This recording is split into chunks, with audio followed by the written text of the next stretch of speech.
CS খতিয়ান চেনার বেশ কয়েকটি উপায় রয়েছে। ১ নম্বর উপায় হচ্ছে এ খতিয়ান ২ পৃষ্ঠা সম্বলিত হবে। ২ নম্বর পয়েন্ট হচ্ছে প্রথম পৃষ্ঠার উপরে পরগনা লেখা থাকবে, অর্থাৎ পয়েন্ট আকারে এটি কোন পরগনায় পড়েছে এই জমিটি সেটি লেখা থাকবে।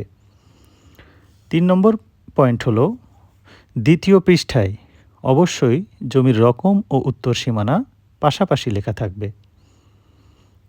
৪ নম্বর পয়েন্ট হলো প্রথম পৃষ্ঠায় উপরের দিকে জমিদারের নাম ও ১৬ আনা অংশ লেখা থাকবে এবং নিচের দিকে প্রত্যেক প্রজা বা রায়তের নিজ নিজ অংশ উল্লেখ থাকবে। অর্থাৎ প্রথম পৃষ্ঠা ২ ভাগে বিভক্ত হবে, উপরের অংশে জমিদারের নাম থাকবে এবং ১৬ আনা অংশ লেখা থাকবে, আর নিচের দিকে থাকবে প্রজাদের নাম এবং নিজ নিজ অংশ। ৫ নম্বর পয়েন্ট হলো প্রথম পৃষ্ঠায় শেষ কলামে নিচের অংশে জোত মালিকের নাম বা কোন ধরনের রায়ত তা লেখা থাকবে। এবং ৬ নম্বর পয়েন্ট হলো এটি শতভাগ প্রিন্টেড হবে, তবে অবিকল নকল হলে সেটি হাতে লেখা থাকবে। এবং সিএস খতিয়ান লম্বালম্বি হবে, এই বিষয়টিও আমাদের খেয়াল রাখতে হবে।